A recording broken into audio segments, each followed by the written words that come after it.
Hello, student. This is Ritika Goswami, your commerce educator and mentor. Welcome to Mahamana Academy. आज हम discuss करेंगे economics के syllabus को. ठीक है, तो आपको पता है कि इकोनॉमिक्स के सिलेबस में हमें दो पार्ट पढ़ने होंगे, एक माइक्रो इकोनॉमिक्स पढ़ना होगा और एक मैक्रो इकोनॉमिक्स पढ़ना होगा. तो आज हम माइक्रो इकोनॉमिक्स के जितने सिलेबस को डिस्कस करेंगे, जो भी यूनिट्स उसमें आ रहे हैं. ठीक है, उससे पहले अगर आप CUET UG 2026 जो बैच में इनरोल होते हैं तो आपको बीकॉम करने के लिए एंट्रेंस प्रिपरेशन कराए जाएंगे, जिसमें आपको जो भी आपके ड्रीम यूनिवर्सिटीज़ हैं, BHU या फिर DU और अदर जो भी सेंट्रल यूनिवर्सिटीज़ में आप एडमिशन लेना चाहते हो, तो आपको गेट लैंग्वेज के हिंदी और इंग्लिश दोनों आपको पढ़ाए जाएंगे. और आपका जो डोमेन है कॉमर्स, उसमें आपको business studies, accountancy and economics. तो मैं आपकी इकोनॉमिक्स की मेंटोर हूँ. ठीक है, और अगर आप अभी इनरोल होंगे तो आपको 78% ऑफ मिलेगा. तो ठीक है, आप जाके परचेस कर लीजिए. ओके, सो आज हम डिस्कस करेंगे अपने CUET UG 2026 के लिए इकोनॉमिक्स के माइक्रो इकोनॉमिक्स के सिलेबस को. ठीक है, एंड फर्दर फिर हम मैक्रो इकोनॉमिक्स के सिलेबस को भी डिस्कस कर लेंगे. तो सबसे पहले आपका जो यूनिट 1 उसमें होने वाला है वो है इंट्रोडक्टरी माइक्रो इकोनॉमिक्स. मतलब इसमें आपको ये देखना होगा कि माइक्रो इकोनॉमिक्स क्या होता है. तो सबसे पहले माइक्रो इकोनॉमिक्स को डिफाइन करने से पहले मैं आपको इकोनॉमिक्स को पहले बताती हूँ कि इकोनॉमिक्स का डेफिनेशन क्या है. तो अगर मैं इकोनॉमिक्स को सिंपल अगर मैं डेफिनेशन दूँ तो economics is a social science of human behavior which aims at allocation of scarce resources in such a way that consumers can maximize their satisfaction, producers can maximize their profit and society can maximize their social welfare. तो ये एक simple सा definition है economics का कि एक social science of human behaviour है. मतलब कि जो इकोनॉमिक्स है वो स्टडी करता है कि जो लोग हैं वो डिसीजन कैसे लेते हैं, ह्यूमन कैसे बिहेव करता है. राइट, उसके बाद से जो इकोनॉमिक्स है वो ग्रीक वर्ड से डिराइव हुआ है and the Greek word is ओइकोस एंड नेमिन. ओइकोस का मतलब क्या होता है, हाउस होल्ड, एंड नेमिन का मतलब क्या होता है, मैनेजमेंट. अगर हम उसको मिला के बोले तो हाउस होल्ड मैनेजमेंट भी बोल सकते हैं या फिर आप मैनेजमेंट ऑफ हाउस होल्ड भी बोल सकते हैं. ठीक है, तो एक्चुअली जब आप इकोनॉमिक्स पढ़ते हो तो आपको जो इकोनॉमिक्स है इसके दो पार्ट होते हैं. एक आपका होता है माइक्रो इकोनॉमिक्स और एक होता है आपका मैक्रो इकोनॉमिक्स. तो हमारे यूजी के सिलेबस में माइक्रो एंड मैक्रो दोनों कवर हुआ है. तो आज हम माइक्रो के सिलेबस को डिस्कस कर रहे हैं. ठीक है, मैंने क्या बताया कि जो माइक्रो है वो भी ग्रीक वर्ड से डिराइव हुआ है, तो उसको ग्रीक वर्ड में क्या बोलते हैं, माइक्रोस. ठीक है, आपको थोड़ा सा ध्यान देना पड़ेगा माइक्रोस, तो MIKROS. और अगर मैं मैक्रो को बोलूं तो macro is also derive from the Greek word that is macros. आपको स्पेलिंग पे थोड़ा ध्यान देना पड़ेगा. माइक्रोज में क्या था, MIKROS, एंड मैक्रो इकोनॉमिक्स क्या है, MAKROS. ठीक है, तो ये तो हुआ आपका इकोनॉमिक्स. ठीक है, अब माइक्रो इकोनॉमिक्स क्या होता है. तो माइक्रो इकोनॉमिक्स हमारा इकोनॉमिक्स का पार्ट है जो कि डील करता है with the individual units of an economy. और जो आपका मैक्रो इकोनॉमिक्स होता है वो डील करता है विद द एग्रीगेट और इकोनॉमी को एज अ होल वर्ल्ड की तरह. ठीक है, तो आपका जो यूनिट 1 है वो है इंट्रोडक्टरी माइक्रो इकोनॉमिक्स. मतलब आपको माइक्रो इकोनॉमिक्स के बारे में बेसिक चीजें तो पता होना चाहिए, जैसे कि इकोनॉमिक्स क्या होता है, व्हाट इज माइक्रो इकोनॉमिक्स, जो कि अभी मैंने आपको बताया कि माइक्रो इकोनॉमिक्स आपका ग्रीक वर्ड से डिराइव हुआ है दैट इज माइक्रोस. उसका मतलब क्या होता है, स्मॉल. ठीक है, तो आपको माइक्रो इकोनॉमिक्स के बारे में जानना होगा कि ये डील करता है with the individual units of an economy, जैसे कि डिमांड एंड सप्लाई हो गया, जिसमें आप law of demand, law of supply की सारी चीजें पढ़ोगे.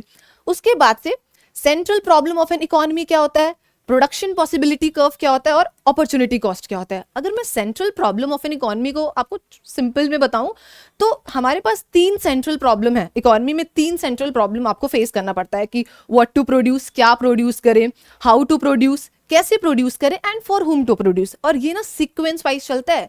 जैसे कि मैंने सबसे पहले क्या बोला, व्हाट टू प्रोड्यूस. पहले ह्यूमंस को ये समझ में नहीं आता कि मैं क्या प्रोड्यूस करूं. ठीक है, फिर अगर ये वाला प्रॉब्लम ये शॉर्ट कर लेते हैं, फिर उनको होता है कि अच्छा ठीक है ये तो डिसाइड हो गया कि क्या प्रोड्यूस करूं. अब आता है कि हाउ टू प्रोड्यूस, मैं कैसे प्रोड्यूस करूं. लाइक मैं लेबर इंटेंसिव टेक्निक का यूज करूं कि मैं कैपिटल इंटेंसिव टेक्निक का यूज करूं. अब आपके दिमाग में आ रहा होगा कि लेबर इंटेंसिव टेक्निक और कैपिटल इंटेंसिव टेक्निक क्या होता है. तो लेबर इंटेंसिव टेक्निक का मतलब होता है जिसमें आप ज्यादा more use of labour and less of capital. It means कि आप ज्यादा लेबर का यूज करते हो और कैपिटल का कम यूज करते हो. और अगर मैं कैपिटल इंटेंसिव टेक्निक को बोलूं तो इसका मतलब होता है कि more use of capital and less of labour. मतलब कि आप ज्यादा कैपिटल लगा रहे हो, आप लेबर का कम यूज कर रहे हो. तो आपको central problem of an economy, अभी तो मैं सिर्फ बहुत ही सब ब्रीफ में बता रही हूँ, जब आप कोर्स में इनरोल्ड होंगे या भी आपको फ्री क्लासेस दिए जाएंगे, लाइक आपको मॉक टेस्ट प्रोवाइड किया जाएगा, आपको टेस्ट सीरीज दिए जाएंगे, आपको पीवाईक्यूज क्वेश्चन भी प्रोवाइड किए जाएंगे और आपको मेंटरशिप प्रोवाइड करेंगे। लाइक मैं आपकी कॉमर्स मेंटोर हूँ, तो हम साथ में कंटेंट तो पढ़ेंगे और जो भी आपको प्रॉब्लम होगा उसको भी हम शॉर्ट आउट करेंगे, लाइक कौन से आप हर्डल्स को फेस कर रहे हो ड्यूरिंग योर प्रिपरेशन, ये सारी चीज़ हम डिस्कस करेंगे, तो डोंट वरी। ठीक है, उसके बाद से प्रोडक्शन पॉसिबिलिटी क्या होता है, जिसको बच्चे शॉर्ट में लाइक आपने 11th पे पढ़ा होगा, पीपीसी बोलते हैं। तो पीपीसी का मतलब हो गया कि अगर आपसे कोई पूछा कि what is the full form of PPC, तो आप बोलोगे प्रोडक्शन पॉसिबिलिटी कर्व। अब अगर सीयूटी के क्वेश्चन में अगर पीपीसी ना करके, production possibility curve word use ना करके, थोड़ा सा इसका कोई सब्स्टिट्यूट वाला वर्ड यूज करता है, जैसे कि ट्रांसफॉर्मेशन कर्व यूज कर दिया, तो पीपीसी का ऑल्टरनेटिव नेम होता है। तो पीपीसी के बहुत सारे ऑल्टरनेटिव नेम होते हैं, तो आपको पता होना चाहिए, क्योंकि मान के चलिए अगर पीपीसी कर्व ना बोल करके उसने उसका ऑल्टरनेटिव नेम यूज कर लिया, तो आपको तो पता होना चाहिए ना कि प्रोडक्शन पॉसिबिलिटी कर्व को हम ट्रांसफॉर्मेशन कर्व भी कहते हैं, प्रोडक्शन पॉसिबिलिटी फ्रंटायर भी कहते हैं, ये सारी चीजें। उसके बाद से हम जानेंगे कि अपॉर्चुनिटी कॉस्ट क्या होता है। अपॉर्चुनिटी कॉस्ट का क्लास 11th में एकदम लाइक रटाया एकदम जो सेंटेंस है कि नेक्स्ट बेस्ट ऑल्टरनेटिव यूजेस। ठीक है, तो हम अपॉर्चुनिटी कॉस्ट के बारे में भी जानेंगे, और फिर ये तो ब्रीफ है, फिर उसके बाद से हम एग्जाम्पल के थ्रू भी अपॉर्चुनिटी कॉस्ट को समझेंगे। अब आता है, ये रही हमारी बात यूनिट 1 की, ये है इंट्रोडक्शन पार्ट। ठीक है, इंट्रोडक्शन पार्ट में क्या करना है, revision, what is microeconomics. ठीक है, second one is central problem of an economy, फिर production possibility curve and opportunity cost. ये सिर्फ आपको यूनिट 1 में कवर करना है, इजी है। ठीक है, अब आते हैं हम यूनिट 2 में। यूनिट 2 हमारा क्या है, कंज्यूमर बिहेवियर एंड डिमांड। मतलब कि यूनिट 2 में हमारा कंज्यूमर बिहेवियर वाला कॉन्सेप्ट भी कवर कर लिया और साथ ही साथ डिमांड वाला भी कवर कर लिया। अब हम देखते हैं कि आखिर ये सारा आपको बी केयरफुल कि आपको जितने भी सिलेबस दिए हैं ना, आपको स्टिक रहना है अपने सिलेबस पे। ठीक है, जितने भी सिलेबस में आपको कंटेंट दिए हैं आपको यही पढ़ना है, उसके अलावा फिर एक्स्ट्रा कोई जाने की जरूरत नहीं, क्योंकि जितना सिलेबस में लिखा आप बस उतना पढ़ के जाओगे, you will crack your exam. ठीक है, अब आता है कि कंज्यूमर इक्विलिब्रियम में मैं क्या पढ़ूं। तो कंज्यूमर इक्विलिब्रियम में सबसे आपको मीनिंग ऑफ कंज्यूमर इक्विलिब्रियम के बारे में आपको पढ़ना है, and attainment of equilibrium through utility approach. आपको पता है कि हमने बहुत सारे utility approach 1 and 2 commodity cases को देख के हमने पढ़ा हुआ है। फिर उसके बाद से आ जाते हैं डिमांड में, कि डिमांड में हमें क्या, तो डिमांड थोड़ा सा बढ़ा जाएगा पर ज़्यादा नहीं है। आपको डिमांड में आपको थोड़ा सा डिमांड का डेफिनेशन जानना है कि डिमांड क्या होता है, लॉ ऑफ डिमांड क्या होता है, जो आपको मुझे पता है, ऑलरेडी पता होगा कि law of demand states that there is a negative relationship between the price and quantity demanded of a commodity. Negative relation का मतलब क्या है कि इनवर्स रिलेशन, अगर प्राइस बढ़ेगा तो डिमांड कम हो जाएगी, अगर प्राइस कम होगा तो डिमांड बढ़ जाएगी, सिंपल। उसके बाद से डिटर्मिनेंट्स ऑफ डिमांड, मतलब कि what are the factors that affecting the demand of a commodity. कौन से ऐसे फैक्टर्स हैं जो कमोडिटी के डिमांड को अफेक्ट करते हैं। तो बहुत सारे हैं, जैसे कि प्राइस ऑफ द कमोडिटी है, प्राइस ऑफ रिलेटेड गुड्स है, taste and preference of the consumer है, सीजन, पॉपुलेशन, ये सारी चीज़ें क्या हैं, ये फैक्टर्स हैं जो कि डिमांड को अफेक्ट करते हैं। यहाँ पे डिटर्मिनेंट्स वर्ड यूज है, तो डोंट कंफ्यूज, डिटर्मिनेंट्स का मतलब होता है फैक्टर्स। ठीक है, अब आता है डिमांड शेड्यूल, कि डिमांड शेड्यूल क्या होता है। तो आपको पता है अगर आप डिमांड कर्व बनाना चाहते हो, जैसे कि जो हम डिमांड कर्व बनाते हैं, तो उससे पहले आपको डिमांड शेड्यूल जाना पड़ेगा कि डिमांड शेड्यूल क्या होता है। तो एक्चुअली जो डिमांड शेड्यूल होता है ना, वो टेबुलर प्रेजेंटेशन होता है। ठीक है, उसके बाद से फिर हम डिमांड कर्व जानेंगे, जो कि with the help of demand schedule हम डिमांड कर्व को प्रिपेयर करते हैं। उसके बाद से आता है कि डिमांड कर्व जब आप पढ़ लेते हो तो फिर उसके बाद से उसमें दो चीज़ें आती हैं, एक होता है movement along the demand curve, ठीक है, और एक आता है आपका shift in demand curve. Shift में क्या होता है कि लेफ्टवर्ड शिफ्ट हो रहा है कि राइटवर्ड शिफ्ट हो रहा है, ये आपको देखना रहता है। उसके बाद से आता है इलास्टिसिटी ऑफ डिमांड, मतलब कि रिस्पॉन्सिवनेस। इलास्टिसिटी जो होती है वो क्या शो करती है, रिस्पॉन्सिवनेस को शो करती है। उसके बाद से आपको पता है कि इलास्टिसिटी ऑफ डिमांड में कुछ फॉर्मूलाज हैं, जैसे कि ज्योमेट्रिक मेथड है, प्रोपोर्शनेट मेथड है, ये सारी चीज़ें। तो हम थोड़ा सा फॉर्मूलाज को भी उसमें क्या करेंगे, कवर करेंगे अपने सिलेबस में। उसके बाद से measurement of price elasticity of demand, हम कैसे प्राइस इलास्टिसिटी ऑफ डिमांड की मेजरमेंट करेंगे, कैसे कैलकुलेशन करेंगे। जैसे कि अभी जो मैंने बताया कि 3 मेथड्स हैं जो कि आपके एनटीए ने आपको 3 मेथड्स दिए हैं, आपको तीनों मेथड्स के थ्रू आपको समझना है कि आप कैसे प्राइस इलास्टिसिटी ऑफ डिमांड को कैलकुलेट करेंगे। किसी भी एक भी मेथड को हमें छोड़ना नहीं है, क्योंकि हमें नहीं पता कि परसेंटेज मेथड से पूछ देगा, टोटल एक्सपेंडिचर मेथड से पूछ देगा कि ज्योमेट्रिक मेथड से पूछ देगा। तो भाई हमें तो बहुत अच्छे मार्क्स लाने हैं और हमें क्रैक करना है एग्जाम को, तो हम तीनों मेथड्स को पढ़ेंगे और मैम तीनों मेथड्स पढ़ाएंगी। ठीक है, मेथड्स क्या है, एक आपका परसेंटेज मेथड है, एक आपका टोटल एक्सपेंडिचर मेथड है और एक आपका ज्योमेट्रिक मेथड है, ठीक है, याद हुआ। और इट्स वेरी इंपॉर्टेंट कि जब भी आप कोई भी एग्जाम देने जाओ तो एटलीस्ट आप अपने सिलेबस से गो थ्रू होके जाओ। अगर आप सिलेबस को इग्नोर करोगे तो फिर दिक्कत हो सकती है। तो अगर आपको सिलेबस पता रहेगा कि ठीक है ये सिलेबस है, तो आप बहुत इजीली आपको एक आपके दिमाग में माइंड मैपिंग हो जाती है कि अच्छा ठीक है ये पोर्शन आ रहा है, ये पोर्शन आ रहा है, मुझे यहाँ से कवर करना है, मुझे इसके PYQs देखने हैं।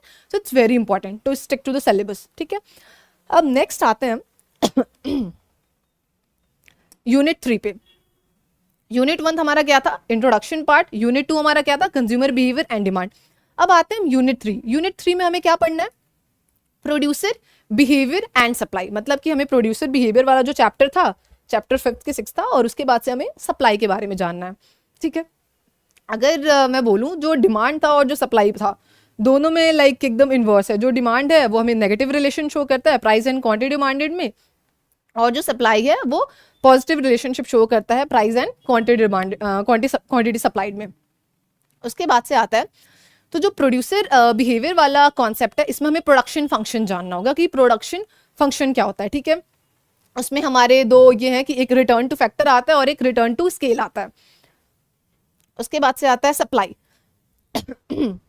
तो सप्लाई में आपको क्या देखना है कि सप्लाई, जैसे डिमांड में आपको डिमांड देखना था कि डिमांड क्या है, लॉ ऑफ डिमांड क्या है, what are the factors that affecting the demand of a commodity.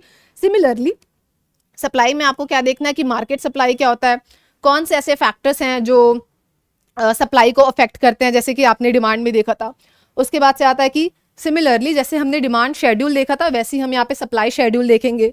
उसके बाद से जैसे हमने डिमांड कर्व देखा था वैसे ही हम यहाँ पे सप्लाई कर्व देखेंगे, movement along the supply curve, shift in supply curve. और उसके बाद से प्राइस इलास्टिसिटी ऑफ सप्लाई। उसके बाद से आता है measurement of price elasticity of supply, जिसमें हमारे पास दो मेथड है। एक हमारे पास परसेंटेज मेथड है और एक हमारे पास ज्योमेट्रिक मेथड है, ठीक है। उसके बाद से इसी में हमें कवर करना है कॉस्ट एंड रेवेन्यू वाले कॉन्सेप्ट को, ठीक है, कि कॉस्ट क्या होता है, जैसे कि कॉन्सेप्ट ऑफ कॉस्ट, जिसमें आपको शॉर्ट रन कॉस्ट कर्व देखना है,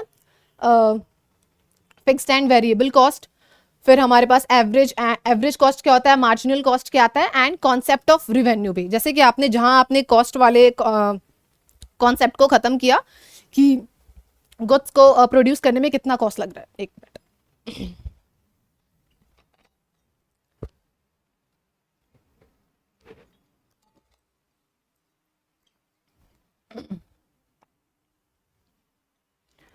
ओके फाइन। तो जो हमारा यूनिट 3 था प्रोड्यूसर बिहेवियर एंड सप्लाई, तो उसमें हमें प्रोडक्शन फंक्शन देखना है, जिसमें आपको return to factor and return to scale को देखना है। उसके बाद से आता है सप्लाई। तो सप्लाई में हमें मार्केट सप्लाई को देखना है, determinants of supply, supply schedule, supply curve and movement along and shift in supply curve. और साथ ही साथ प्राइस इलास्टिसिटी ऑफ सप्लाई को भी देखना है। फिर हम प्राइस इलास्टिसिटी ऑफ सप्लाई को कैसे मेजरमेंट करना है, हमें ये भी देखना है। साथ ही साथ कॉस्ट एंड रिवेन्यू, तो आपको कॉस्ट के कॉन्सेप्ट को पढ़ना है। फिर शॉर्ट रन कॉस्ट कर्व क्या होता है, फिक्स्ड एंड वेरिएबल कॉस्ट, फिर रिवेन्यू का कॉन्सेप्ट क्या है, मार्जिनल रिवेन्यू क्या है, एवरेज रिवेन्यू क्या है। फिर लास्ट में हमारा है प्रोड्यूसर्स इक्विलिब्रियम। जैसे हमने यूनिट 2 में कंज्यूमर इक्विलिब्रियम पढ़ा था, वैसे ही हम जानेंगे कि प्रोड्यूसर इक्विलिब्रियम का कॉन्सेप्ट क्या है, with the help of marginal cost and marginal revenue के डायग्राम से। उसके बाद से आता है यूनिट 4, जो कि काफी इंटरेस्टिंग है, मुझे तो बहुत इंटरेस्टिंग लगता है, forms of market and price determination, कि मार्केट क्या होता है और मार्केट के कितने फॉर्म्स हैं, और साथ ही साथ हम प्राइस कैसे डिटरमाइन करते हैं। फाइन। तो फॉर्म्स ऑफ मार्केट में आपके सिलेबस में परफेक्ट कंपटीशन है। वैसे तो अगर मार्केट को पहले हम डिफाइन करेंगे, और बहुत मार्केट के बहुत टाइप्स होते हैं, जैसे कि परफेक्ट कंपटीशन होता है, मोनोपोली होता है, मोनोपोलिस्टिक होता है, ओलिगोपोली होता है, डुओपोली होता है, मोनोऑप्सोनी होता है, बहुत सारी चीजें होती हैं। But as I already told you, stick to the syllabus, ठीक है। वैसे एक्स्ट्रा मैं बता दूंगी बट आपके जनरल नॉलेज के लिए, बट आपको जो एकदम जो सिलेबस में आ रहा है और जो एनटीए पूछ रहा है उसको आपको पूरा दिमाग में फिडअप करना है और माइंड मैपिंग करना है। जिसमें हम परफेक्ट कंपटीशन के बारे में जानेंगे। तो एज वी ऑल नो कि बहुत सारे फीचर्स हैं परफेक्ट कंपटीशन के, like large number of buyer and sellers होने चाहिए, होमोजीनियस प्रोडक्ट होना चाहिए, फ्रीडम होता है एंट्री एंड एग्जिट का, firms easily entry and exit कर लेती हैं, ये सारी चीज़ें। उसके बाद से आता है price determination under perfect competition. अगर आप परफेक्ट कंपटीशन को फॉलो करते हो तो आप कैसे परफेक्ट कंपटीशन में प्राइस डिटरमाइन करते हो। साथ ही साथ effects of shift and demand and supply, ये आपका यूनिट 5 होने वाला है, बहुत कम है। फॉर्म्स ऑफ मार्केट में आपको सिर्फ परफेक्ट कंपटीशन देखना है, price determination under perfect competition, ये सारी चीजें। अब आता है हमारे पास unit 5, simple application of tools of demand and supply curve, कि कौन कौन से डिमांड एंड सप्लाई कर्व के टूल्स हैं सिंपल, उसको हमें सिर्फ देखना है, जिसमें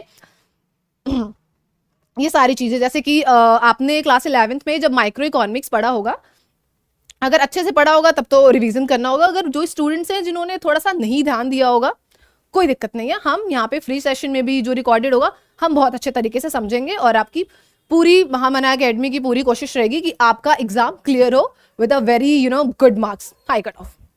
उसके बाद से तो जो हमारा यूनिट 5 है, simple application of tools of demand and supply curve, तो इसमें हम प्राइस सीलिंग के बारे में जानेंगे कि प्राइस सीलिंग क्या होता है, प्राइस फ्लोरिंग क्या होता है। उसके बाद से एफएडीडी थियरी, ये सारी चीजें। अब बाद में आपका है मैक्रो इकोनॉमिक्स का सिलेबस, तो आज के लिए हम माइक्रो इकोनॉमिक्स का सिलेबस रखते हैं, जो कि हमने देखा टोटल 5 यूनिट है, टोटल 5 यूनिट को हम कवर करेंगे। उसके बाद से मैक्रो इकोनॉमिक्स के जो भी सिलेबस है उसको कवर करेंगे।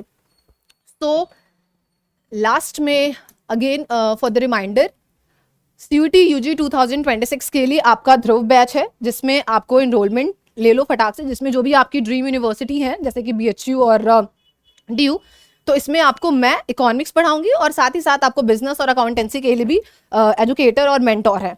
तो आप ज्वाइन कर लीजिए बैच को। अगर आप तुरंत इमीडिएटली आप ज्वाइन करते हो, परचेस करते हो, तो आपको 78% ऑफ मिलेगा। It's all up to you, कि सब आपके ऊपर है। तो this is all about for today, thank you so much.